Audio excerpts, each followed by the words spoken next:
graduado em Medicina pela Universidade de Pernambuco, com especialização em Saúde da Família, titulado em Medicina de Família e Comunidade pela Associação Médica Brasileira e Sociedade Brasileira de Medicina de Família e Comunidade, com atuação voltada para a atenção primária à saúde desde o término da graduação em Medicina, com experiência em alguns municípios, como médico de família e comunidade, e na gestão estadual. Superintendência da Atenção Primária da Secretaria Estadual de Saúde de Pernambuco, em abril de 2009 a janeiro de 2013.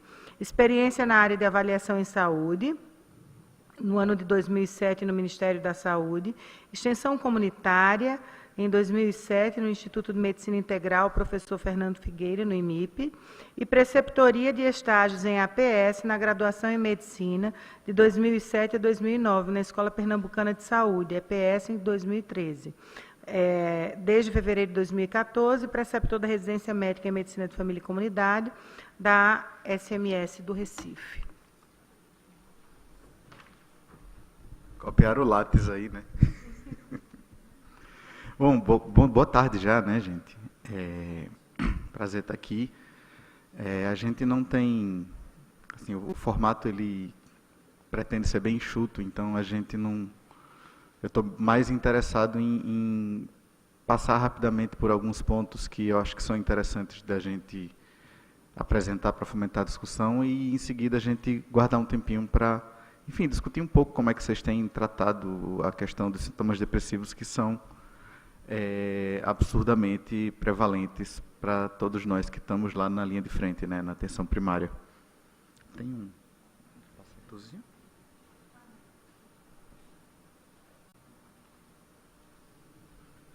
Tá.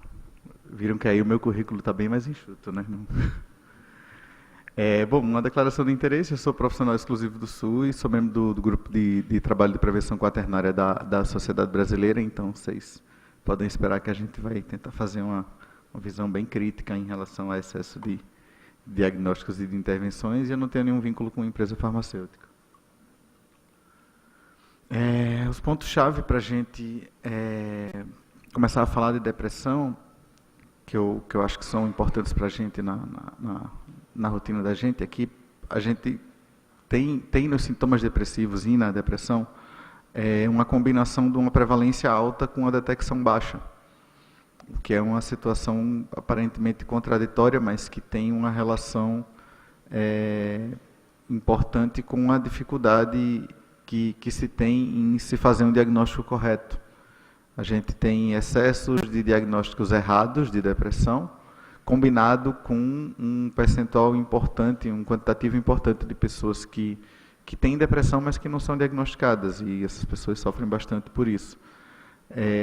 Esses sintomas, eles costumam ter uma influência enorme na qualidade de vida das pessoas, e quando não corretamente abordados, eles tendem a cronificar. Como eu já falei, o diagnóstico costuma ser impreciso, a não ser que a gente, de fato, se organize para trabalhar com guidelines, com protocolos específicos de diagnóstico, e o tratamento desses sintomas costuma ser longo e, em algumas situações, costuma ser bastante complexo, porque, da mesma forma que os temas que a gente estava discutindo aqui anteriormente, eles exigem uma capacidade de escuta, uma disponibilidade de tempo, uma habilidade no manejo de medicamentos, uso de várias ferramentas de outros profissionais, e nem sempre a gente tem isso disponível, né? Só para lembrar, espero que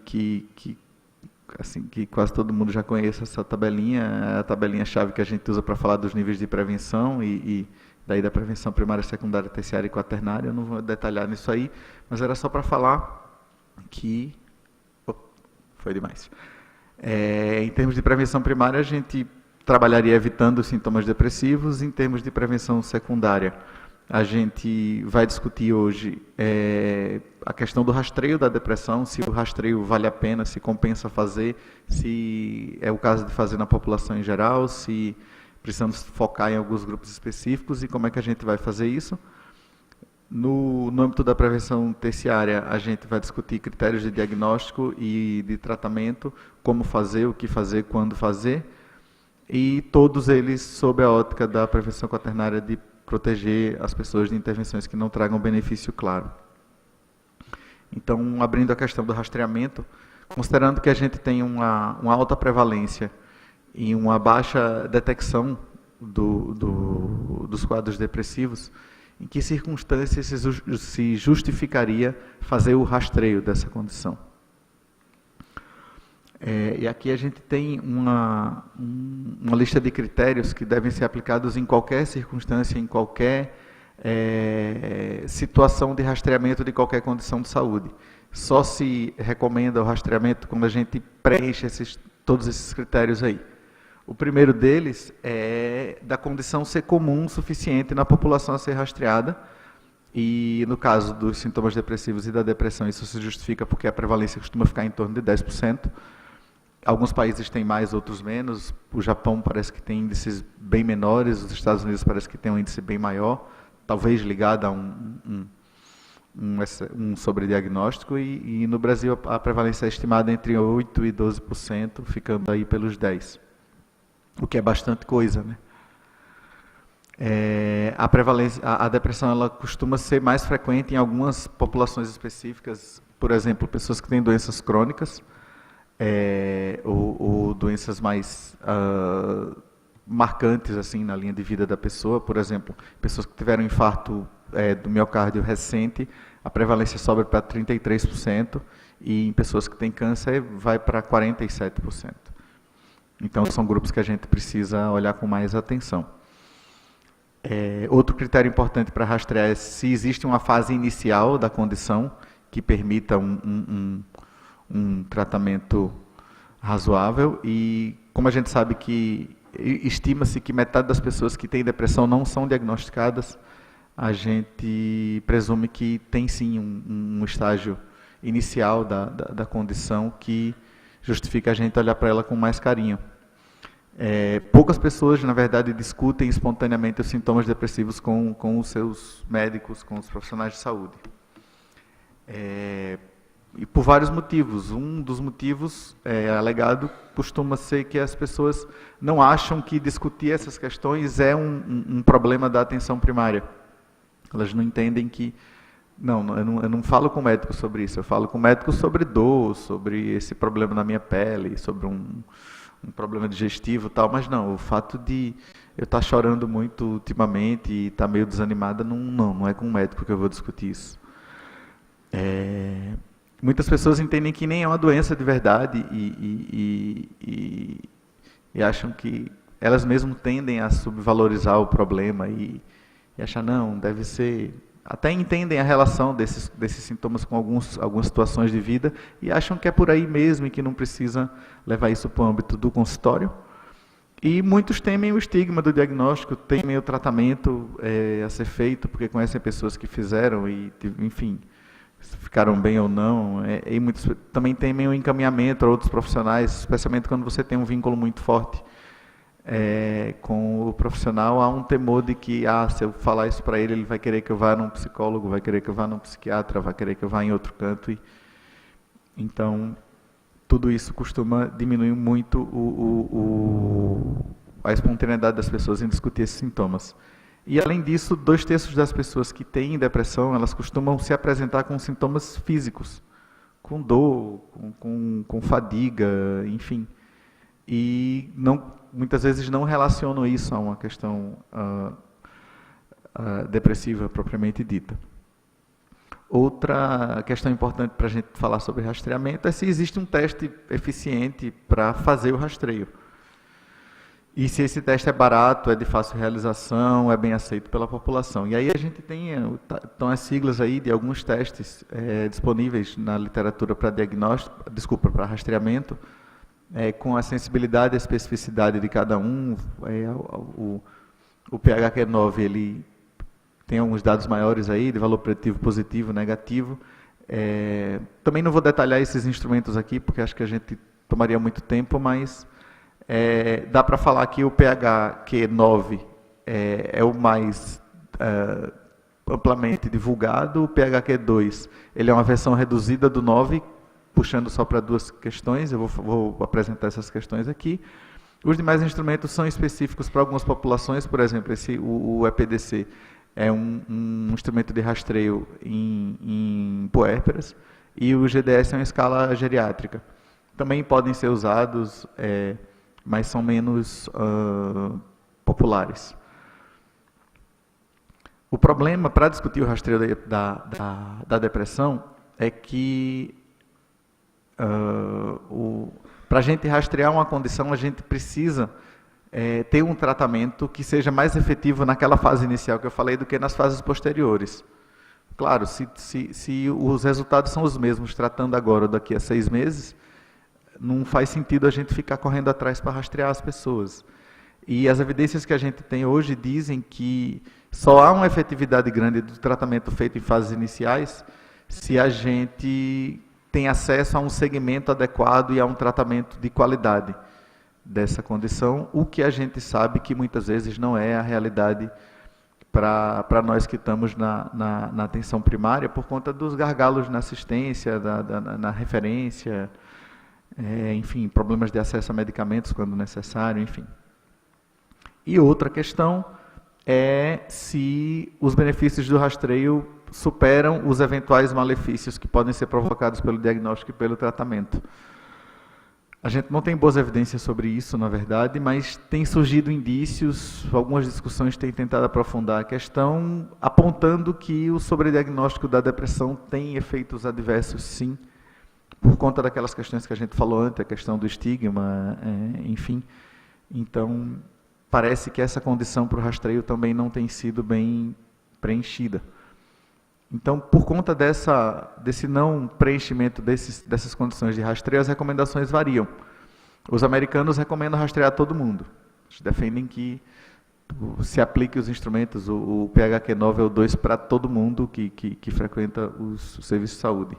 Os ingleses já dizem, não, vamos rastrear, mas vamos rastrear só grupos específicos. E aí eles defendem o rastreio em pessoas que já têm história prévia de depressão, ou pessoas com diabetes, com doença coronariana, com demência, etc. E recomendam o uso do PHQ-2.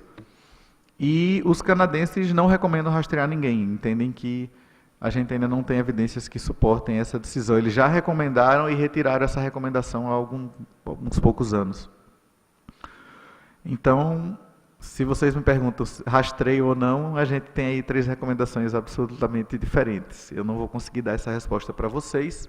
Eu entendo que, se há condição de fazer um segmento adequado, e se há facilidade no acesso a recursos, como ao acompanhamento psicológico, como a um psiquiatra quando necessário, se a disponibilidade de medicamentos na farmácia é razoável, eu acho que vale rastrear nos grupos específicos, pelo menos essa é a minha prática. Então eu sigo mais as recomendações dos ingleses. E vocês, dependendo das crenças e das convicções de cada um, acho que podem tomar qualquer uma das 3 decisões, porque tem evidência suportando as 3. E esse é o PHQ-2, que eu trouxe só para mostrar, porque ele é de execução facílima, são 2 perguntas. Se durante o último mês você se sentir incomodado por estar para baixo, deprimido ou sem esperança, e também se durante o último mês você se sentir incomodado por ter pouco interesse ou prazer em fazer as coisas. Uma resposta positiva para qualquer uma das 2 perguntas justifica uma investigação e uma exploração maior desses sintomas. Não para as 2 perguntas, deixa quieto que está tranquilo. Esses instrumentos eles estão disponíveis. Na verdade, a referência dessa fala é o Tratado de Medicina de Família, algumas coisas do UpToDate e do BMJ, que são instrumentos que estão acessíveis para boa parte de todo mundo, então vocês podem pegar isso lá tranquilamente e se procurar pela sigla na internet, vocês acham o instrumento facilmente. A apresentação vai ficar disponível aí para vocês também.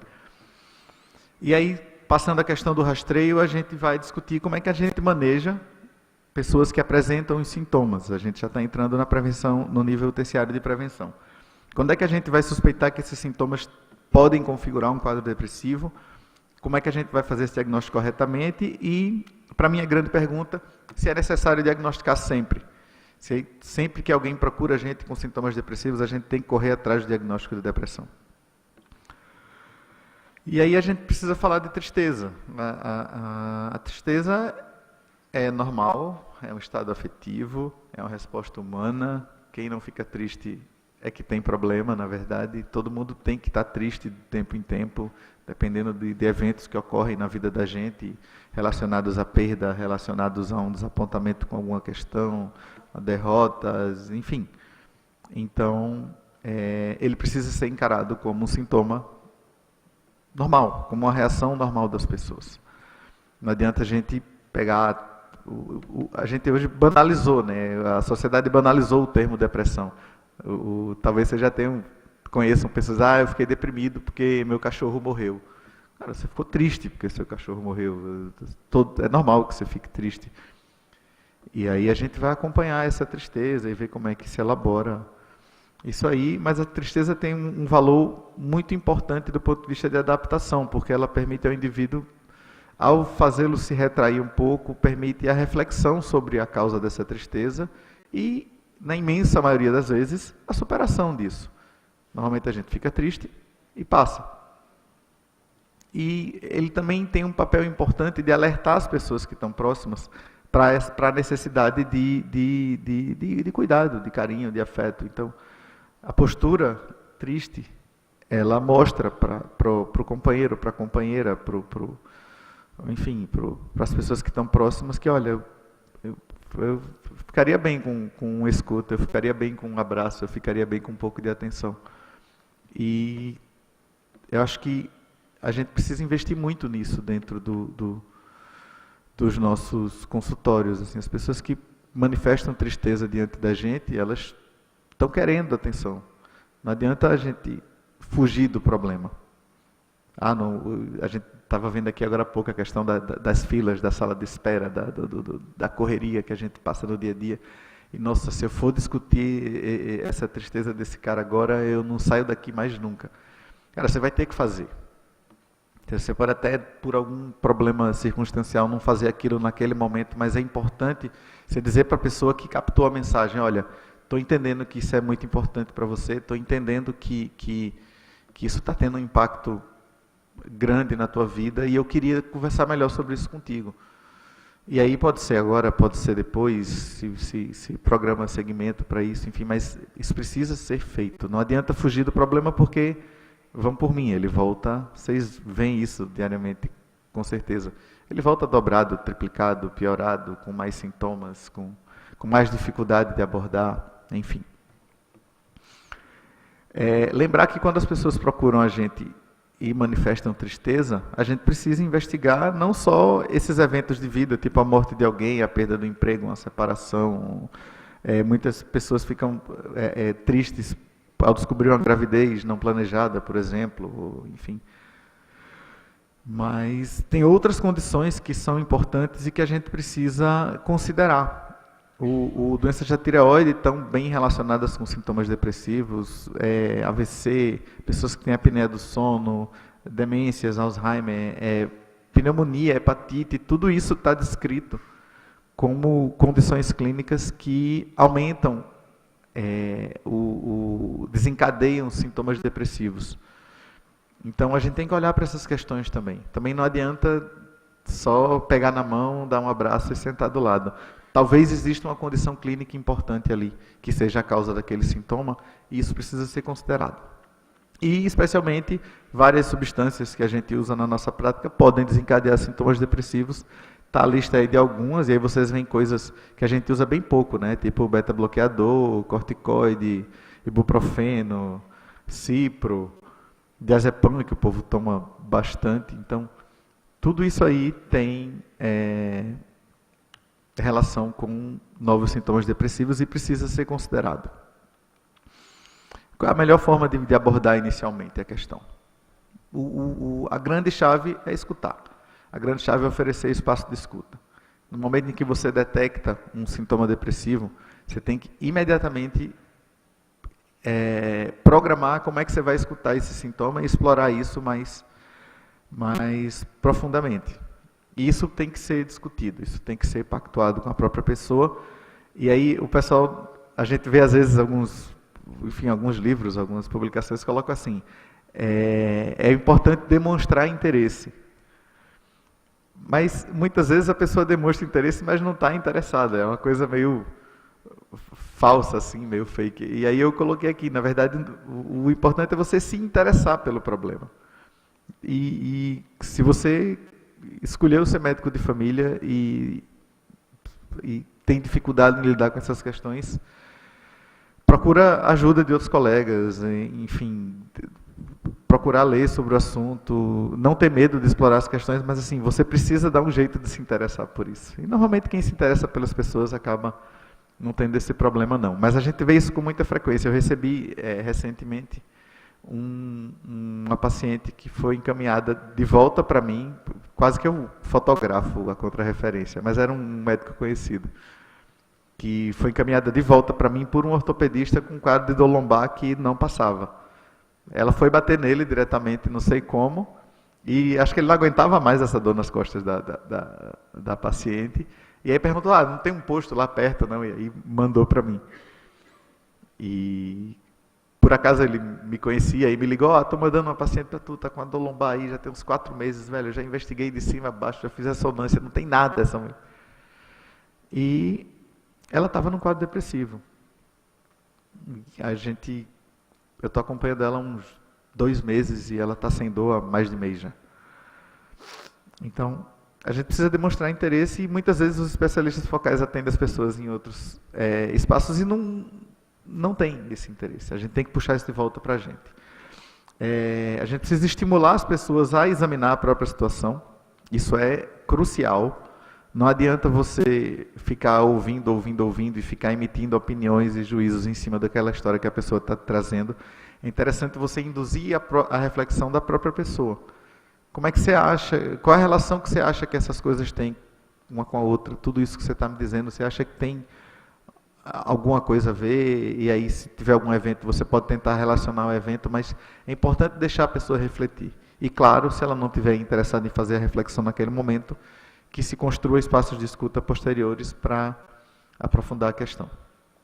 E aí a gente faz isso agendando retornos para segmento. Pessoas que me procuram com sintomas depressivos normalmente ganham uma marcação prolongada na agenda. Assim. Eu costumo agendar, claro, dependendo do interesse da pessoa, consultas até semanais. E aí sempre eu gosto de fazer isso marcando no final do expediente ou sendo a primeira consulta e reservando um horário mais prolongado assim, para você também não ter que atender na pressa. Você está com vários pacientes para atender e essa pessoa agendou para você às 10 da manhã. E ainda tem 6 pessoas na sala de espera, 8 pessoas na sala de espera. Você sabe que vai ter problema. Então, muitas vezes é melhor discutir isso com a própria pessoa e, para você conseguir gerenciar a situação mais fácil, procurar horários no teu cronograma que permitam fazer isso mais facilmente. E é importante, ao abordar esse tipo de sintoma, identificar sinais de alerta. Quais são os sinais de alerta, alertas vermelhos, enfim, dos sintomas depressivos. O primeiro é o planejamento suicida. É importante diferenciar o planejamento da ideia. Se a pessoa menciona que em alguma vez pensou em se matar, pensou que era melhor morrer, isso é ideação. Se ela diz, uma vez eu resolvi mesmo e resolvi que ia tomar medicamento, tinha uma caixa de sei lá o que lá em casa e eu resolvi que eu ia esperar todo mundo sair para tomar, isso é planejamento suicida.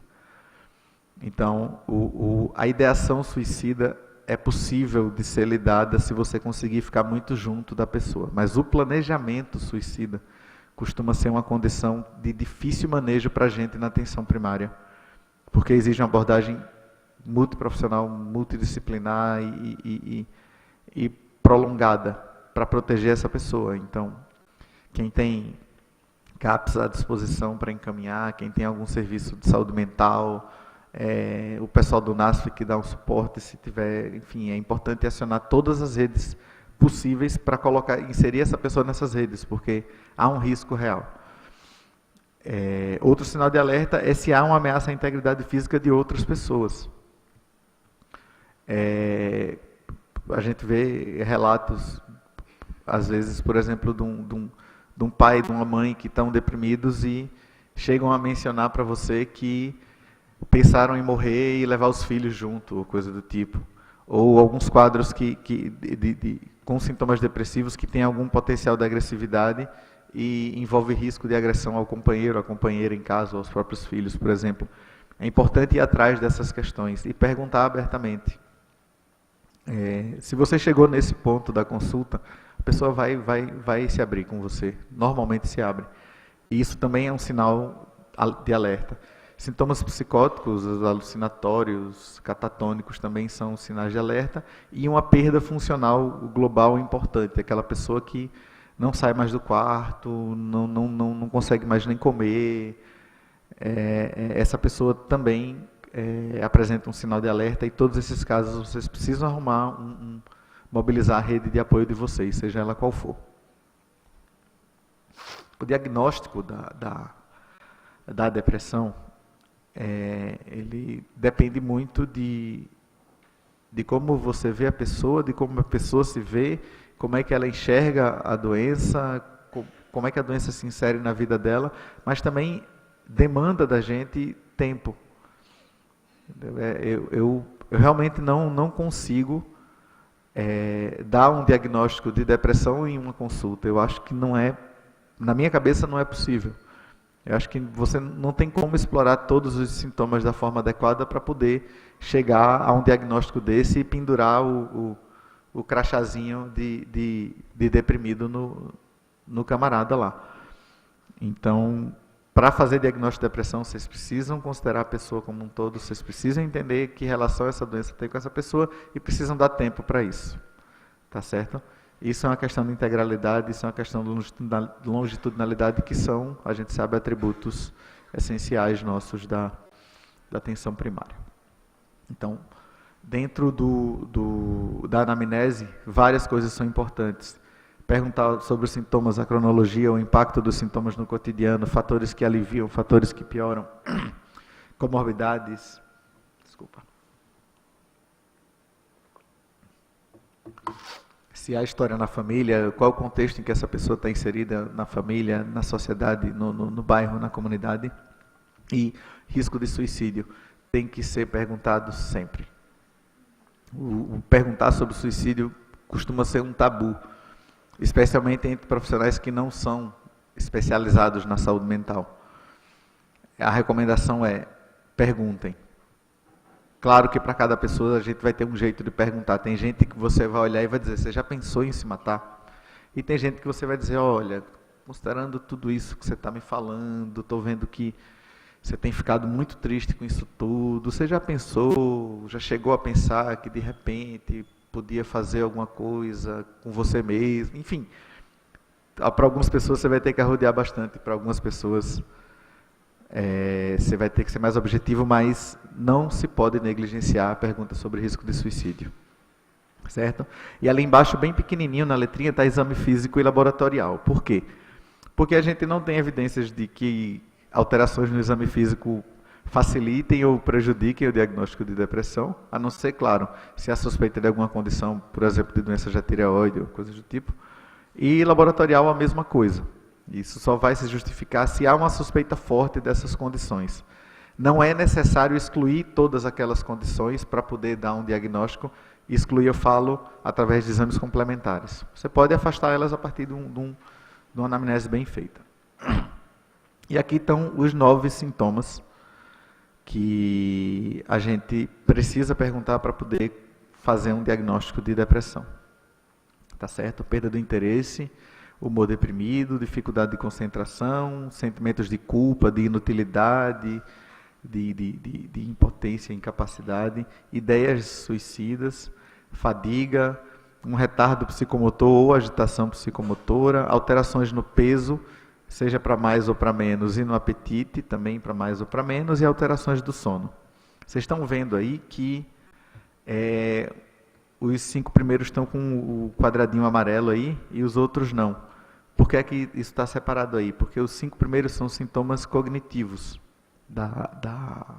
sintomas depressivos cognitivos, e os últimos, que não estão marcados em amarelo, são sintomas somáticos. Tá certo? A gente vai discutir a importância dessa divisão mais na frente.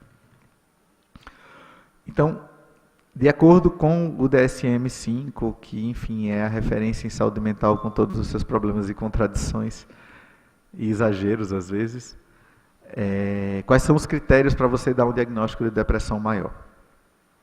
Daqueles 9 sintomas, você tem que ter pelo menos 5, e um dos 5 tem que ser ou humor deprimido ou perda do interesse nas atividades. Nossa, vou voar aqui. Tem que ser... Poxa, foi 10 minutos, depois já foi esgotado. Então, isso tem que estar presente quase todo dia, isso tem que estar presente durante quase todo o dia, e isso tem que estar presente por pelo menos 2 semanas em sequência. Por isso que eu falei que a questão do tempo é importante para você entender melhor como é que esses sintomas surgem, porque muitas vezes nem a pessoa consegue saber há quanto tempo está sentindo essa perda de interesse nas coisas ou com dificuldade de concentração, certo? Isso precisa representar uma mudança no funcionamento prévio do indivíduo, e essa mudança ela pode ser referida pela própria pessoa ou por um terceiro, entendeu? O marido pode identificar esses sintomas na esposa que não identifica. Não, eu acho que eu estou bem, mas o marido diz, olha, eu acho que não, eu acho que ela está com esses sintomas aqui, e não pode ser secundário ao uso de substâncias nem a condições médicas. Eu vou tentar ser muito rápido agora. Os sintomas cognitivos eles são mais importantes que os somáticos, aqueles amarelinhos lá que eu mostrei para vocês, e é possível dar o diagnóstico de depressão se você tiver 3 dos 5 cognitivos, desde que um dos 3 seja o humor deprimido ou a perda do interesse nas atividades. Então, isso é uma forma mais simples de diagnosticar. 95% das pessoas que têm 5 dos 9 sintomas, ou seja, que preenchem os critérios do DSM-5, elas têm 3 dos 5 cognitivos. Então, se você tem interesse em fazer uma entrevista um pouquinho mais enxuta, foca naqueles sintomas cognitivos que eu estou repetindo aqui para vocês verem de novo. Certo? Se tiver 3 desses 5, mesmo que o total não dê 5 dos 9, levanta a orelha, porque é muito provável. A chance dessa pessoa ter depressão é 95%. Certo? E aí, qual a melhor estratégia para o segmento? O acompanhamento por um médico de família ele pode ser efetivo em boa parte dos casos. A psicoterapia e a farmacoterapia, elas têm evidências que equiparam as duas. Sim, uma é tão boa quanto a outra sozinha, mas as duas juntas são muito melhores. Isso é o que a gente tem de evidência. A psicoterapia ela fornece melhor resultado a médio e longo prazo, e a farmacoterapia costuma ser mais aceita, ao que parece, por questões culturais. Eu vou tomar o remédio e vou ficar bom. Então, como eu falei, a combinação das duas é mais efetiva. A psicoterapia tem várias formas de se fazer, eu não vou entrar em detalhes nisso aí, é mais conhecida a terapia cognitivo-comportamental, e há uma referência interessante, que é essa história da autoajuda guiada por clínico, que é um nome que eu descobri porque a gente já faz, que é esse segmento, às vezes semanal, quinzenal, onde a gente escuta a pessoa, fala um pouco, analisa algumas questões, devolve. A gente, mesmo sem ser especialista na área, consegue fazer. Isso tem nome, é isso aí, vocês podem dizer que fazem, tá? E muitas vezes com uso de recurso audiovisual e tal, panfletinho, material para leitura, em vídeo, tem alguns vídeos bem interessantes. Não ia dar tempo de passar aqui, mas já é capaz de rolar tarde na oficina lá. Fármacos, vou passar super por cima. Não há superioridade entre as classes, não há superioridade dentro das classes em relação aos desfechos, a melhora no quadro, tá certo? Inibidor de recaptação é melhor do que tricíclico. Não, não há diferença. As evidências não mostram diferença entre essas classes, tá certo? Você vai escolher baseado em quê? Baseado em acesso, baseado em custo, baseado no efeito adverso de cada droga. E aí eu vou passar bem rapidinho por cima disso aí. Os tricíclicos, a amitriptilina, que é muito usada, está bem disponível nas farmácias do SUS, ela tem um efeito adverso de sedação e hipotensão postural. Ambas são bem baratas, então podem ser usadas, mas não estão na linha de frente lá no UpToDate. Eles não consideram mais os tricíclicos porque entendem que o potencial de efeitos adversos é muito grande. A gente ainda usa bastante aqui. Tá certo? E está aí as doses que podem ser usadas. Os inibidores de recaptação da serotonina, os seletivos, fluoxetina, paroxetina. Lembrar que paroxetina é muito cara e costuma dar disfunção sexual mais forte. E sertralina, que é um troço que está ficando mais popularzinho dentro do SUS, tem muita diarreia e também é caro. Desse grupo aí, a fluoxetina é mais barata, é mais acessível e a gente tem acesso, né? Inclusive nas farmácias do SUS. E outros, a venlafaxina, a bupropiona, que é o que a gente usa para tabagismo, ele tem menos disfunção sexual, mas é carérrimo. Esses são muito caros, tem a trazodona também, está faltando a dose aí, mas a dose é de 150 a 200, mais ou menos, você pode subir até 600, mas isso não é usual. Ela também é muito cara, então não costuma ser muito usada no nosso cenário. E quando é que a gente encaminha? Quando tiver casos mais graves, quando tiver dúvida no diagnóstico, quando tiver ameaça à integridade física, aqueles sinais vermelhos de alerta que eu falei para vocês. E não espera a consulta de referência para iniciar o tratamento, que está ali embaixo. Não sei onde é que está a luzinha aqui. A última linha lá. Se você identifica um caso de depressão que te parece muito grave, você mobilizou a sua rede e vai encaminhar, não precisa começar o tratamento lá, começa logo. E você pode começar com tricíclico, pode começar com os inibidores de recaptação, pode iniciar com aqueles mais novos, como a venlafaxina, para quem tem acesso. E aí o convitezinho para o ONCA, para vocês não esquecerem. Desculpem estourar o tempo, mas enfim. Estou disponível para a gente conversar um pouco, se vocês tiverem afim. Obrigado. Fome, está terrível. Então, vamos fazer a entrega do certificado dele e agradecer a presença aqui conosco.